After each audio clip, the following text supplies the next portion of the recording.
Bonjour à tous, aujourd'hui on se retrouve pour une nouvelle vidéo pour parler de l'enclise en espagnol. Alors, déjà premièrement, qu'est-ce que l'enclise?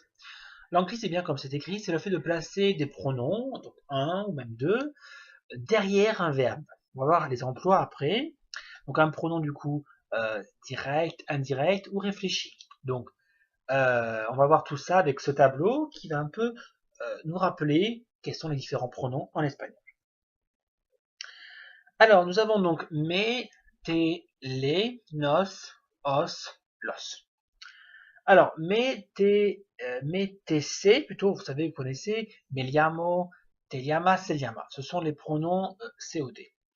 Quand on met par exemple le pronom les, par exemple, le llama a Pedro, donc il appelle à qui? A Pedro. Donc là, les llama, les, c'est un COD. Vous voyez ici par le pronom sujet neutre qui est lo. Lo, par exemple, lo veo, je le vois. Par exemple, cette voiture, lo veo. Je vois quoi? El coche, c'est masculin en espagnol, il faut se rappeler. Donc, lo veo. Alors, c'est que ces pronoms, finalement, vont se souder derrière des verbes. Alors, quels sont les cas en espagnol? À l'infinitif, au gérondif, à l'impératif. Alors, bien que à l'infinitif et au gérondif, ce n'est pas obligatoire. On va expliquer lesquels cas ce n'est pas, mais pour être plus sûr, on le sait automatiquement, comme ça au moins il n'y a pas d'erreur.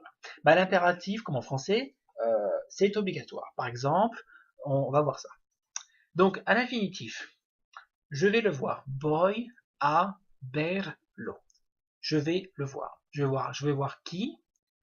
Lui, cette personne-là, donc lo. On pourrait mettre lo voy a ver. Lo voy a ver, c'est la même chose. Mais, donc ça marche avec quoi? On a vu que l'impératif c'était obligatoire, mais qu'à l'infinitif au gérondif, ça n'était pas toujours. C'est obligatoire si ce n'est pas des. Ça ne l'est pas plutôt si c'est des verbes par exemple d'état, donc être, paraître, sembler, devenir, etc. Ou si c'est là par exemple des semi-auxiliaires, tels que par exemple donc estar, euh, ir, tout ça, on peut mettre. L'enclise n'est pas obligatoire. Estoy hablándote, je suis en train de te parler ici. Le te, je suis en train de parler à qui? À toi. C'est un pronom complément COI. Et donc vous avez vu qu'on rajoute l'accent. Pourquoi? Parce que c'est un mot, una palabra esdrújula, donc mot pro-paroxyton en français, puisque l'accent se trouve sur la troisième syllabe en partant, sur la troisième voyelle plutôt, en partant de la droite. C'est quelque chose qu'il faut faire très attention, puisque quand on rajoute des compléments, des pronoms derrière, le mot finalement s'agrandit. Donc, il faut faire attention avec palabra llana, donc mot occitan, mot paroxyton et mot pro-paroxyton en français. Dimelo, un exemple pour l'impératif, a remarqué que c'est l'inverse. En français, on dit dis le moi. Donc, dis à qui, COI, non, plutôt, dis-le-moi, dis quoi, le, à qui, moi. Donc, on a en français COD, COI. En espagnol, c'est l'inverse. Dimelo, dis à qui, à moi, quoi donc, quoi, lo. Donc, on a en espagnol COI, COD, toujours. Des petites règles à savoir qui sont très importantes pour enrichir cette enclise en espagnol. L'accent écrit sur toutes les personnes, sauf à la deuxième personne du pluriel. Voilà, c'est ce qu'on est important à voir. Voilà, donc c'est que des fois on va avoir des accents. Euh, donc on a vu la chute du S final à vous, par exemple, sentad os, on va dire sentaos. Pareil pour, par exemple, pour allons-nous-en. Vous savez que pour dire allons-nous-en, on doit utiliser normalement le subjonctif vayámonos. Mais on va utiliser vamos plus nos. On va donc dire vámonos, le S tombe, tout comme sentados, sentaos. Oui, donc lorsque les deux pronoms de la troisième personne se suivent, le premier prend la forme du réfléchi se. Par exemple, il faut le lui dire, on ne peut pas avoir hay que decir le, lo, donc on va donc changer c'est lo, le pronom COI va se transformer en C. Comme on a vu le pronom indirect en premier, dis-le moi.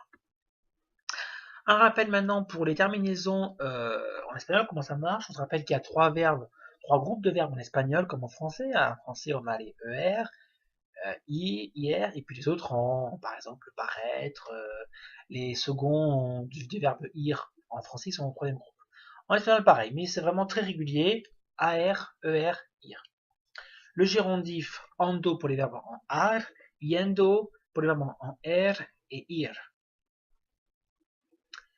Donc l'impératif a un juste rappel, il sert à donner un ordre, et les terminaisons sont les suivantes. Les verbes en AR, A, E, hemos, ad, N, ER, E, A, amos, et, an, et IR, E, A, amos, id, an. Alors remarquez que le subjonctif se base à travers deux temps, le présent et le présent du subjonctif. Donc pour les troisième personne du singulier, première personne du pluriel, troisième personne du pluriel, pour le vouvoiement, c'est le subjonctif présent. Pour la deuxième personne par la tu, la deuxième personne du singulier en impératif, c'est la troisième personne du présent, comme en français. Si on dit par exemple chante en espagnol, on va dire canta. En français, chante. Mais on va écrire chante sans S. Donc on va prendre la troisième personne du présent de l'indicatif en français. C'est pareil en espagnol. Et pour le vous, comment on fait? On enlève le R de la terminaison et on rajoute un D. Les verbes en ar, cantar, on enlève le R, donc cantar. Comer, comer, on enlève le R, comer. Vivir, vivir. Voici, cette vidéo s'achève. On se retrouve pour de nouvelles vidéos. Sinon, vous pouvez voir nos cours sur espagnolpourtous.fr.